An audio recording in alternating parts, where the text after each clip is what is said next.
Hey everybody, how's it going? Stephen Feifke here, and today I'm going to be talking to you about my brand new ebook. It's called 16 Bebop Etudes for Jazz Piano. There are 16 Bebop Etudes over familiar chord changes that are in this ebook. These etudes are designed to work on your piano technique while developing a deeper understanding and knowledge of bebop language. Literally every style of jazz music that we play or listen to today stems directly out of bebop.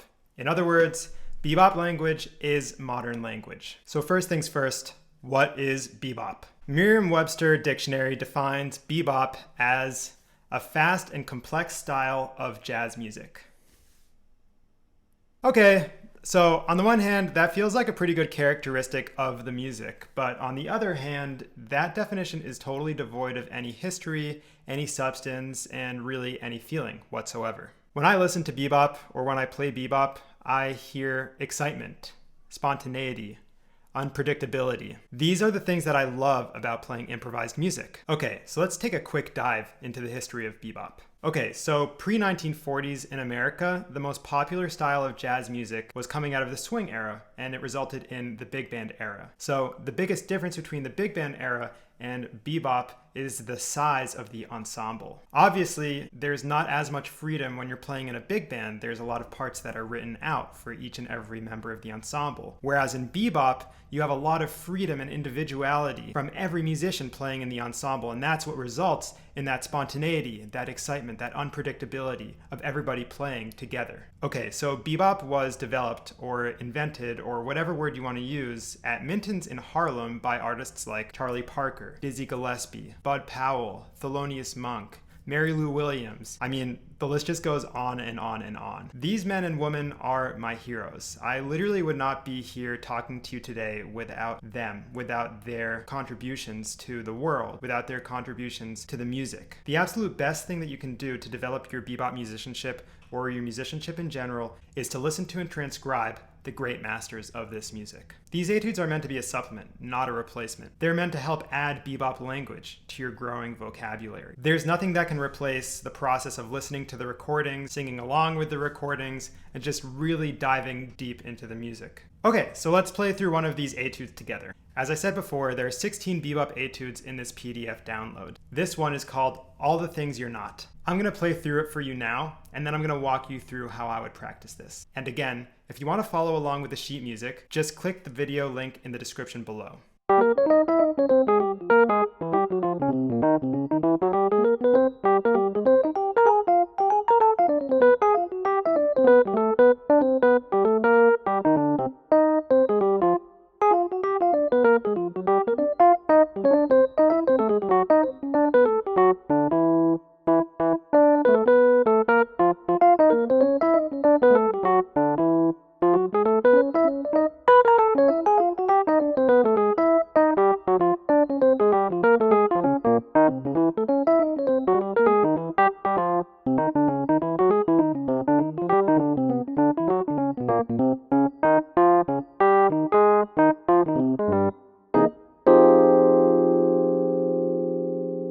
Okay, so that's the etude right there. Now let's talk about how you're going to practice this. The first thing that I want you to do, and you can do this with basically anything that you're practicing, is I want you to practice things hands separate. That is by far the best way to accomplish any goals. Basically what we're doing is we're kind of making things into bite-sized chunks of information. So basically our right hand is going to conquer a certain amount of material, and then our left hand is going to conquer a certain amount of material. And then we're just going to put it hands together. And that's the best way to do it, whether you're practicing Bach, whether you're practicing Ravel, or whether you're transcribing solos, or whether you're practicing these etudes. For now, I'm going to be playing these at a little bit of like a medium tempo, sometimes medium slow, sometimes medium fast. But when you're practicing this, the second tip is that you're going to be practicing these slow. So I want you to set the metronome to about 100, 120, and then you're just going to work your way slowly up from there. Okay, so let's just try and break this up into smaller chunks. Let's practice this first line.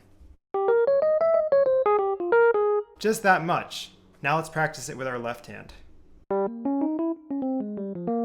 That little bit of information just goes such a long way. No matter how long it takes you to get that under your fingers, whether it's just a second or whether it's a couple minutes, that's irrelevant. The process of learning this, hand by hand, line by line, just stores it up here in your brain in a really, really solid way. Now, going forward the next two measures, there's a motif that starts to develop. Basically, it's around 1, 2, 3, and 5. Okay, we've got some rhythmic motivic motion going on, and we've also got some melodic / harmonic motivic information going on. So what you should do when you practice this is you should just break this up into bite-sized chunks that you can manage. Right now, what I'm going to do is I'm going to play measures 3 and 4, hands separately, and then put them hands together.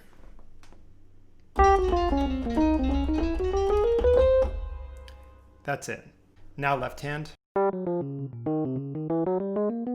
And now hands together. When I play it like that and when I practice it like that, I'm really able to approach the piano from a totally relaxed perspective. Oftentimes, if we get caught up in the moment of playing with other people, we can tend to give the piano a little bit more than it needs. But the way that the piano speaks best is if we're just super clear about our articulation and we come at it from a very relaxed perspective. Over here, we just have the outline of a B flat minor. And then we have a surround note, which is the third. We're surrounding the D flat from above, then below, and then the D flat, which is the third of B flat minor, but it's also the seventh of E flat 7, which is the next chord in the progression. I'm just adding in a little bit of diminished information here. We have the start of a half whole scale, or a whole half.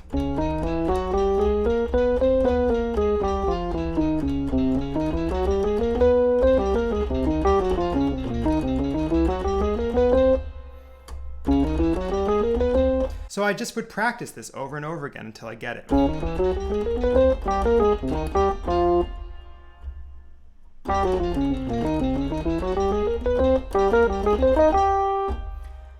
Then I would go on from there, right? And the next thing that I see is that I have an A flat major 7 arpeggio.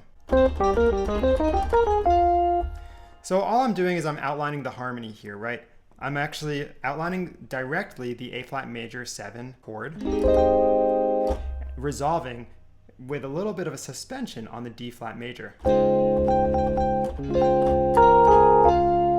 Okay, so that little bit of suspension gives just an added color, right, to that D flat major. I'm not going. We can really hear that. There's another surround note.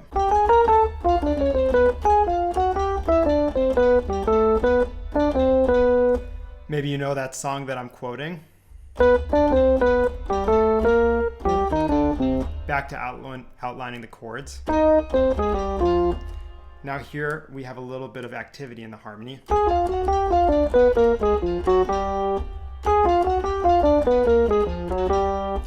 And I'm always looking to create this kind of harmony, this kind of opportunity, harmonic opportunity I call it.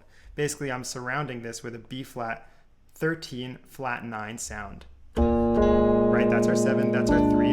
There are my guide tones, here's the 13. And now here is the flat 9. Okay, and I have an upper structure triad here of a G major triad.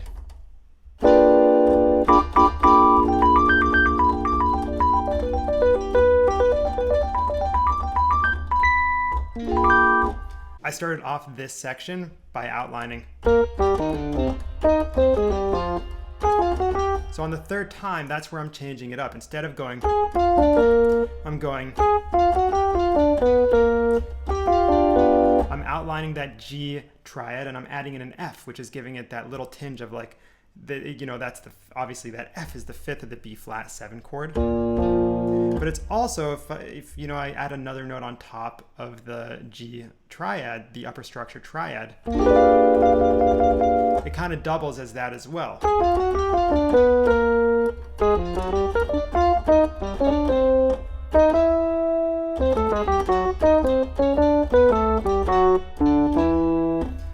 That's just a little bit of a bebop line, right? But even that is just outlining the harmony, right? A minor, and then descending chromatically in triplets to the F sharp, which is the third of the D7. And we can really see this stuff. This is a D7 flat 9.